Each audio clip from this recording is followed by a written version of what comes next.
ओम श्री परमात्मने नमः। मैं प्रोफेसर हरिहृदय अवस्थी अपने परम पूज्य गुरु जी पंडित भगवत शरण शुक्ल वेद मूर्ति तपोनिष्ठ गीता उपनिषद वेद पुराण और धर्मशास्त्र के मर्मज्ञ के साथ में आप सभी का Awasthi Ayurveda anatomy yoga and spirituality channel पर हार्दिक स्वागत करता हूं।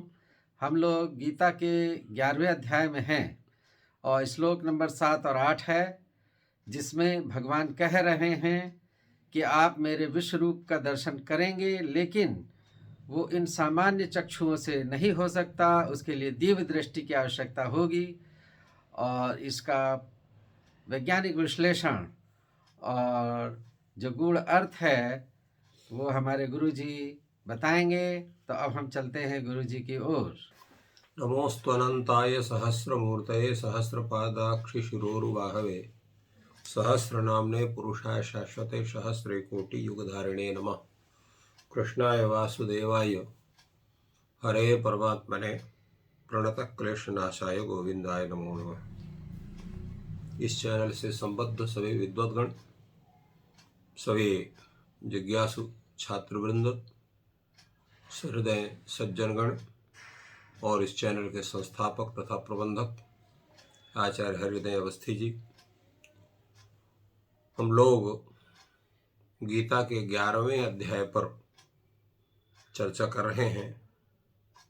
आज इसके 7वें और 8वें श्लोक पर विचार होगा। 7वां श्लोक है, इहै कस्थम जगत कृत्स्नम पश्याद्य सचराचरम मम देहे गुडाकेश यच्चान्य द्रष्टुमिच्छसि। भगवान का जो विराट स्वरूप है, उस विराट स्वरूप के माध्यम से भगवान न केवल अर्जुन को अपितु संपूर्ण जीव मात्र को ये बतलाना चाहते हैं अर्जुन के माध्यम से कि सृष्टि में जो कुछ भी है वो एक परमाणु से लेकर के और अनंत आकाश और इसके ऊपर भी जितने भी लोक हैं अंतरिक्ष में, जो है आपका भूलोक, भुवलोक, स्वरलोक, महालोक, जनलोक, तपलोक, सत्यलोक, ये ऊपर के 7 लोक हैं। इसी प्रकार जो है तल, तलातल, महातल इत्यादि जो 7 लोक पृथ्वी के नीचे के हैं, जिनको हम लोग 3 लोक 14 भुवन के नाम से जानते हैं। ये संपूर्ण सृष्टि की प्रक्रिया है जो जगत शब्द से गृहीत होता है। तो वो संपूर्ण स्वरूप वो प्रभु के स्वरूप से ही प्रकट होने के कारण वो प्रभुमय है। किंतु उस संपूर्ण प्रभुमय स्वरूप को, जिसको पूर्ण रूप से वह विराट ब्रह्म धारण करता है, तो उसके उस स्वरूप का दर्शन उसके विराट रूप में होते हैं। परंतु जैसे व्यक्ति कोई अपना स्वरूप अपने आंखों से नहीं देख सकता है, हाथ पैर देख लेगा किंतु अपने पृष्ठभाग को नहीं देख सकता है, अपने खुद मुख का दर्शन वो नहीं कर सकता है। उसके लिए उसको दर्पण की आवश्यकता पड़ेगी, क्योंकि अति सामीप्य, अति दूर वस्तु का दर्शन व्यक्ति अपने आंखों से नहीं कर सकता है। उसका मुख्य कारण वही होता है। इसलिए उसको सामने में दिखाई पड़ना चाहिए, उसके आंखों के सामने। इसलिए भगवान कहते हैं कि हम अपने विराट स्वरूप में वो संपूर्ण जगत का दर्शन आपको हम कराएंगे, जिसमें संपूर्ण विश्व की स्थिति आपको दिखाई पड़ेगी। यहां पर भगवान ने गुडाकेश शब्द से अर्जुन को संबोधित किया। गुडाकेश का मतलब क्या है? गुडाकेश शब्द का अर्थ होता है जो निद्रा को गुडाकायाः निद्रायाः ईम शक्तिम शति तनु करोति इति गुडाकेश। जो निद्रा के तीव्रता को अपनी साधना से अल्प कर दे, उसको गुडाकेश कहते हैं। उस साधना उसकी है कि बिना व्यक्ति अगर निद्रा न ले तो उसका स्वास्थ्य गड़बड़ हो सकता है, किंतु योग साधना से उस निद्रा के प्रभाव को कम करके भी पूर्ण रूप से स्वस्थ बना रहे, वो योग साधना का विषय होता है, वो साधना का विषय होता है। तो इसलिए भगवान ने कहा कि आप योगी हो, निद्रा को भी आप जीत सकते हो, तो इस कारण से आप मेरे उस रूप के दर्शन करने के अधिकारी हो सकते, क्योंकि आपकी एकाग्र चित्त वृत्ति है। तो इसलिए कहा कि यह एकस्थम कृष्णम जगत, कृष्णम सचराचरम जगत, जिसमें चर प्राणी भी हैं अचर प्राणी भी हैं, ऐसा जो जगत है उसको आप देखोगे। कहाँ देखोगे? मम देहे, मेरे देह में देखोगे, उसको आप देखो। और यत च अन्य द्रष्टुमिच्छसि तदपि पश्य, और कुछ इसके अतिरिक्त भी आप जो कुछ देखना चाहते हो उसको भी आप देख सकते हो। अब इसमें दो तीन चीज जो है ये विचारणीय है। पहला विचारणीय है कि सचराचर और कृष्णम दो विशेषण जगत के यहाँ पर आए, और साथ में ये दो पद और हैं, इह और एकस्थम। तो इह से किसका ज्ञान होगा, एकस्थम से किसका ज्ञान होगा? तो इन प्रयोग से भगवान यहाँ पर क्या कहना चाहते हैं, ये एक विचारणीय विषय बनता है। तो उस पर हम लोग कह सकते हैं कि सचराचर का मतलब तो यही है कि दो चर प्राणी है और अचर प्राणी है। चर प्राणी कौन है? तो पशु हैं, पक्षी हैं, कीट हैं, पतंग है, देव है, मनुष्य हैं, ये सब चर प्राणी कहलाते हैं। अचर प्राणी कौन है? तो जैसे पर्वत हैं, वृक्ष हैं, और इसी तरह से और भी जो है जो चल नहीं सकते हैं, वो सब अचर प्राणी के रूप में आते हैं। ऐसे समस्त प्राणियों को उनके जितना भी स्वरूप है, उनका जो शरीर है, इंद्रिय है, भोग स्थान है, भोग सामग्री है, सबके सहित संपूर्ण ब्रह्मांड का ये शब्द जो है ये कृष्ण शब्द से और सचराचर शब्द से इनका ग्रहण होता है। और इह पद और दे, ये जो है ये देह का विशेषण है। इह देहे, ये देह अर्थात इह मम देहे, अर्थात मेरा ये जो जिस स्वरूप का मैं दर्शन कराऊं उस शरीर में तुम देखोगे। और एकस्थ शब्द का है प्रयोग है।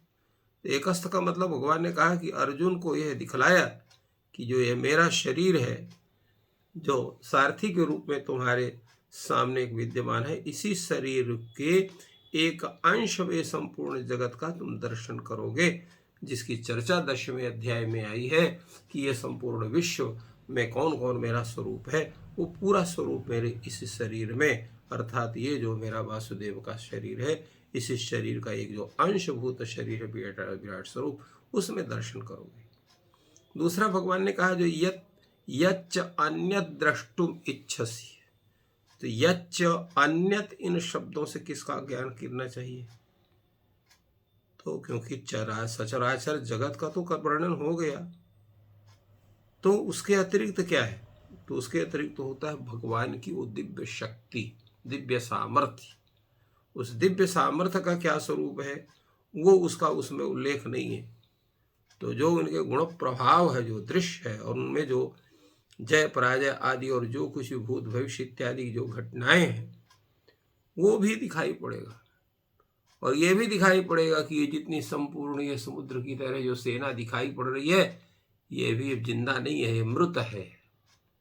केवल तुमको इसको संहार करने के लिए निमित्त मात्र हो, निमित्त मात्रम भव सव्यसाचिन, अभी भगवान इस बात को कहेंगे।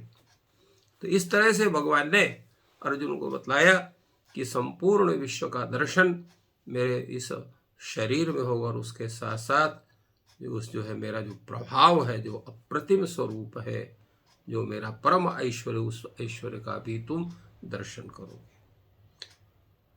भगवान ने दूसरे श्लोक में कहा न तो माम शक्य से द्रष्टु मने नैव चक्षुषा दिव्यम ददामि ते चक्षु पश्य में योगम ऐश्वरम। भगवान ने कहा कि आप मेरा दर्शन तो करोगे, परंतु आप नहीं कर सकते हो।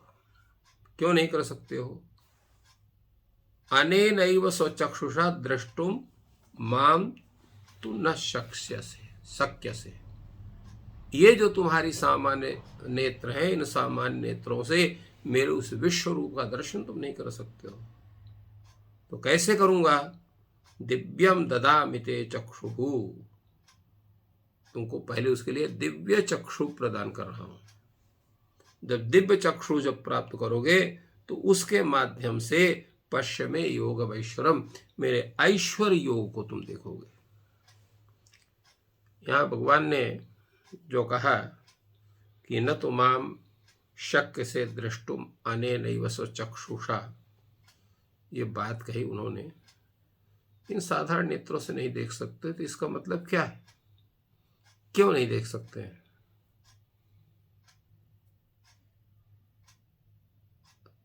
क्योंकि ये जो नेत्र हैं ये लौकिक वस्तु का ही दर्शन कर सकते हैं, अलौकिक वस्तु का दर्शन नहीं कर सकते हैं। क्योंकि हमारे नेत्र जो हैं वो किसका दर्शन करते हैं? जो रूपवान वस्तु है। रूपवान वस्तु कौन है? तो पृथ्वी, जल, तेज,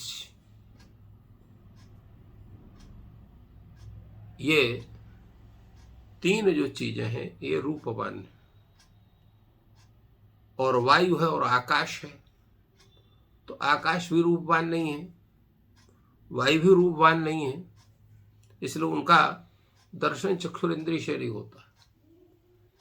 किंतु वायु का साक्षात्कार होता है, उसका भी प्रत्यक्ष होता है स्पर्श इंद्रिय के द्वारा। जब वायु का स्पर्श होता है तो वायु वाति ऐसा प्रयोग होता है, जानकारी होती है। और आकाश तो शून्य है, आकाश का मतलब ही होता है, तो वह आकाश का जो उसका जो शून्यता है उसको हम तद्रूप में उसको हम नहीं देख सकते हैं, परंतु उसमें पृथ्वी के जो कण हैं उन्हीं के व्याप्त होने से नीलम नभा ये प्रतीति होती है कि आकाश नीला है। तो वो भ्रमात्मक प्रतीति होने के कारण ही रूप की होती है, वस्तुतः रूप का दर्शन उसमें नहीं होता है। तो रूप की जो स्थिति है वो केवल तेज, जल और पृथ्वी तीन में ही होती है। पंच भौतिक स्वरूप का ही इंद्रियों से साक्षात्कार हो सकता है। जो दिव्य स्वरूप देवताओं का है वो इस भौतिक स्वरूप से उसका दर्शन नहीं कर सकते हैं, क्योंकि वो जिस रूप में है वो हमारे इन नेत्रों से हमारे समीप में नहीं। इसलिए देवता अगर विचरण भी करते रहे तो उनको हम लोग इसीलिए नहीं देख सकते हैं क्योंकि उनको देखने का वाली जो दृष्टि है वो सूक्ष्म दृष्टि हम लोगों के पास नहीं है। इसलिए भगवान ने कहा दिव्यम ददामि ते चक्षु। भगवान ने कहा अर्जुन आपको हम दिव्य दृष्टि प्रदान करेंगे। अर्जुन ने भगवान को विश्व दर्शन करने के लिए अपने योग बल से एक प्रकार की योग शक्ति को प्रदान उन्होंने किया कि अलौकिक सामर्थ्य के द्वारा ही आप उस दिव्य स्वरूप का साक्षात्कार कर सकते हैं। सामान्य नेत्रों से आप उस साक्षात्कार आप कर सकते हैं। तो इसलिए भगवान ने वो दिव्य चक्षु प्रदान किया। एक बात यह है कि भगवान से अर्जुन ने अपने दिव्य दृष्टि को की मांग नहीं की। उन्होंने मांगा नहीं कि मुझको आप दिव्य दृष्टि दीजिए। क्यों? क्योंकि अर्जुन को पता ही नहीं है कि इन नेत्रों से उस परमात्मा के विश्व रूप का दर्शन हो सकता है कि नहीं हो सकता है। तो यही एक स्थिति होती है गुरु और शिष्य में। जब गुरु के प्रति अनन्य भाव शिष्य का होता है तो जो शिष्य जिस वस्तु की, जिस ज्ञान की इच्छा नहीं भी करता है, गुरु उसको अधिकारी जान करके उसको उस तत्व का ज्ञान कराता है। यहाँ गुरु के रूप में साक्षात ब्रह्म स्वरूप भगवान श्री कृष्ण विद्यमान है। इसलिए भगवान श्री कृष्ण को कहा जाता है कृष्णम वंदे जगत गुरु। और यहाँ पर अर्जुन है। अर्जुन का संसार में संप्राप्त मोह का जब तक निवारण नहीं होगा तब तक वो ज्ञान प्राप्त करने का अधिकारी नहीं होता है। इसलिए हमारे यहाँ प्रत्येक ज्ञान के प्राप्ति के लिए अधिकारी का चिंतन होता है। अब अधिकारी का चिंतन का तात्पर्य क्या है? यदि इस विषय पर पिछले भी व्याख्यानों में चर्चा हुई है, फिर भी चर्चा की दी जा रही है। जैसे आप कोई भी वस्तु किसी पात्र में रखते हैं तो उस वस्तु के धारण करने का सामर्थ्य जिस पात्र में होता है उसी में आप उस वस्तु को रखते हैं।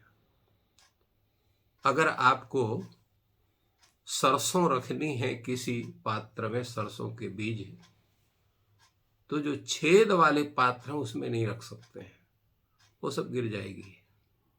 पानी को नहीं रख सकते हैं, सच्छिद्र कोई पात्र है तो पानी को नहीं रख सकते हैं, तेल को नहीं रख सकते हैं, कोई भी तरल पदार्थ नहीं रख सकते हैं। क्यों? गिर जाएगा।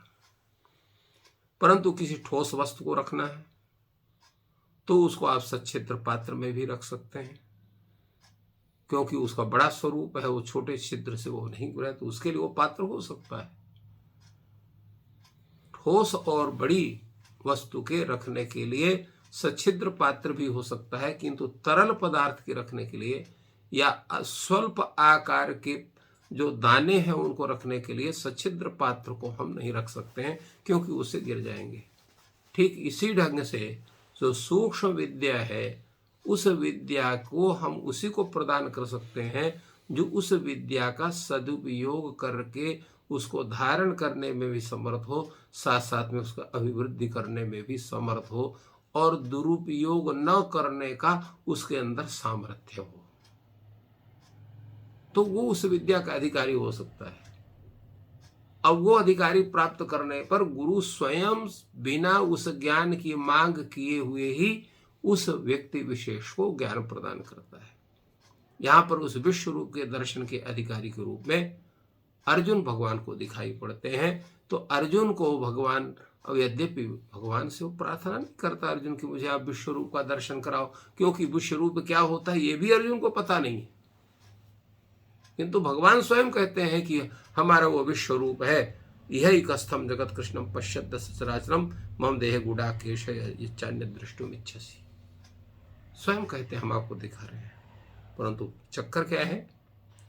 न तुमाम शक्य से दृष्टुम अनेन विश्व चक्षुषा, इन आंखों से आप हमको नहीं देख सकते हो, परंतु कोई बात नहीं है, आप उसके अधिकारी हो देखने के, वो ज्ञान आपको आवश्यक है देना।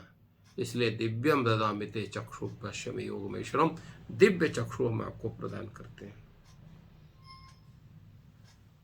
इसलिए भगवान ने अर्जुन को उत्तम अधिकारी मान करके दिव्य दृष्टि प्रदान की और कहा कि इसके माध्यम से आप संपूर्ण विश्व का साक्षात्कार कर सकते हैं। कारण ये भी है कि व्यक्ति जो है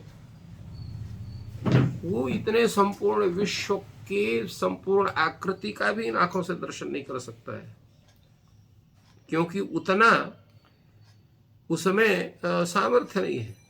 दूसरे भगवान का जो स्वरूप है क्या अत्यंत भयानक भी है, आश्चर्यजनक भी है, वो मोह को, भय को, संताप को भी देने वाला, दिग्भ्रमित करने वाला भी हो सकता है। इसलिए उस ज्ञान को समझने के लिए, उस स्वरूप को देखने के लिए, उस स्वरूप को समझने के लिए केवल दिव्य दृष्टि जो है वो काफी नहीं है, उसके लिए वो धैर्य भी काफी है, उस ज्ञान को धारण करने का सामर्थ्य भी आवश्यक है। तो संपूर्ण सामर्थ्य वो प्राप्त होता है दिव्य दृष्टि से। केवल दृष्टि नहीं, आंखों की दृष्टि नहीं, दिव्य दृष्टि से वो ज्ञान की भी दृष्टि, आंखों की भी दृष्टि, धारणा की भी दृष्टि, साधना की दृष्टि, वो संपूर्ण दृष्टि वो दिव्य दृष्टि के माध्यम से भगवान अर्जुन को प्रदान करते हैं, और उसी के माध्यम से उस स्वरूप का दर्शन अर्जुन करते हैं, और अन्यथा उस स्वरूप का दर्शन करने का जो है सामर्थ्य अर्जुन में नहीं था। तो भगवान ने इस बात का भी संकेत इसके माध्यम से दिया कि व्यक्ति को अगर किसी विद्या को, किसी रहस्य को जानना है तो उसके लिए साधना करके, गुरु के प्रति पूर्ण समर्पित होकर के उन साधनाओं के माध्यम से गुरु को हम इतना प्रसन्न कर दें कि गुरु स्वयं अपनी विद्या को हमें उस विद्या का अधिकारी समझ करके प्रदान कर सकें। इसका भी संकेत इसके माध्यम से भगवान के द्वारा प्राप्त होता है। तो गुरु जी ने जो भगवान श्री कृष्ण ने अर्जुन को कहा कि वो दिव्य दृष्टि प्रदान करेंगे, तो दिव्य दृष्टि के संदर्भ को स्पष्ट किया और हम लोग लाभान्वित हुए। और जो लोग चैनल से नए जुड़े हैं तो कृपया चैनल को सब्सक्राइब करें, वीडियो को लाइक और शेयर करें। आपका दिन शुभ हो, ईश्वर आपकी सहायता करें। धन्यवाद।